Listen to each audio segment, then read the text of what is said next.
Are you looking for some tips on how to prune your herbs such as parsley and oregano? In this video, we're going to show you how to prune your parsley and oregano plants in your garden.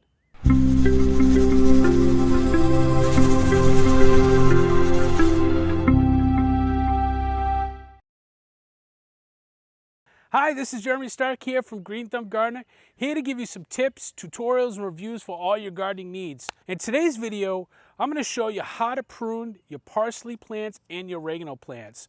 If you're like me, you may have left your parsley and your oregano plants in the garden from last year, and by now, before you start planting everything, you may have discovered that the bush has just gotten really big. So in today's video, I really just wanted to show you some very simple ways on how to care for your parsley plants and your oregano plants, or even any other kind of herbs that you may have that may have overwintered from the previous season. I'll just show you some really simple tips.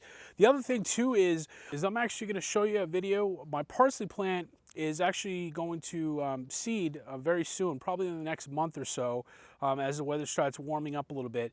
It is starting to bud right now, and I'll show you those when I'm doing this video. But I'm also going to do another video on how to save parsley seeds, and when the video is ready, I'll post it right in one of the cards above. But before we get started, if you could, please give us a green thumbs up. Let us know that I'm making great videos for you. Also, if you could, hit that subscribe button down below. And also hit the bell so you get notified of any new videos that we do have. Also, we do have a website called gardenerthumb.com where we post just other helpful hints out there if you want to take a look and read any of that. Now that we get that out of the way, let's get right into it. All right, so really the only thing that you really need to be aware of, you have to have, to do this, you have to have some kind of cutting shears. It doesn't really matter which ones you have. The smaller ones are a little bit easier to use. They have a little better grip, I think, than some of the larger ones. But, as long as you have some shears, the only thing you don't want to do is you don't want to actually pull them out, because then if you want to keep the plant, you're going to damage what's in there already. So what I like to do is just really get in there, and you want to look for the stems that are coming up, and you just want to cut them as far down towards where the plant comes in from the base. So on my plant, I'm going to do it right down where it comes in through the cinder block part of it. So I'll show you exactly how that's done.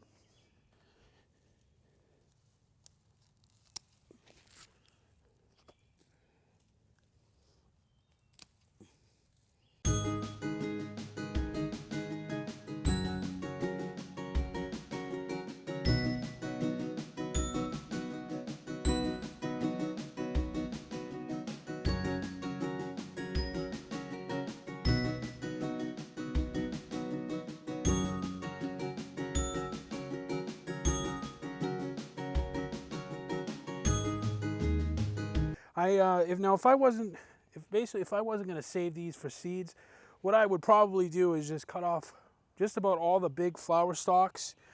And you can still use the parsley leaves, but what happens is when the plant actually goes to a flowering part, all the energy is directed not from growing kind of the leaves and everything. It's more directed into the actual flowers and producing its offspring. So what happens is sometimes the taste of what you're harvesting might change. Like if it's a fruit or a different vegetable, the fruit or vegetable will actually taste different. Sometimes it's a little bit more bitter. I'll be honest with you, I don't remember if there's a difference in the taste in the parsley, but let me just try it right now and I'll let you know. So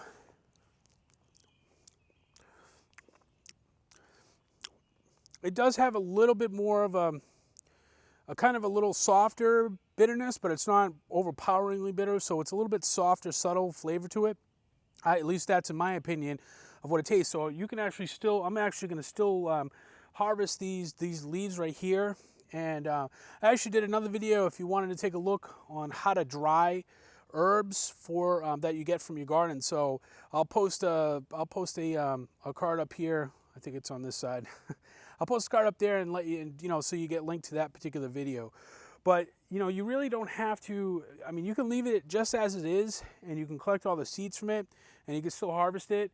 But just in my case, I just cut it down as much as I can because I don't want it to get into the other garden when I'm having some of my other plants growing on there, and I want it to be a little bit under control.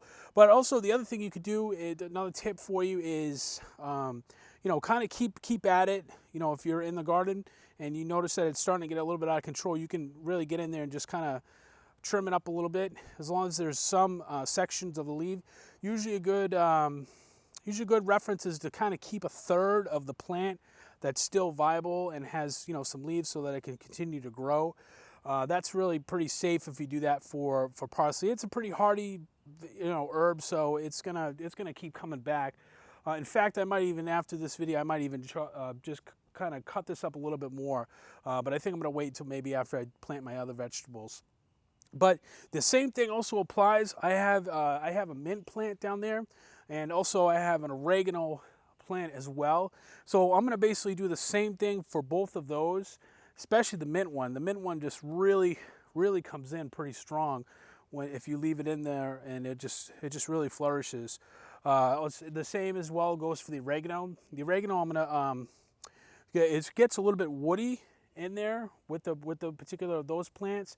So you basically, I go all the way down to where the base of it is, and then I cut it from there. Very similar to what you do for the parsley. Hopefully that helped you so that you're able to care for your parsley plant. But stay tuned, I'll have the other video when June comes, and I'll show you exactly how to save these seeds from the flower stalks that you do get. Please give us a green thumbs up. Let us know that we're making great videos for you. Also, if you could, please hit the subscribe button and hit the bell so you get notified of any new videos that we do have. And again, we do have a website, and I'll post a something in the show notes as far as where you can go if you want to get more information. But as always, thank you for watching. I'll see you in the next one.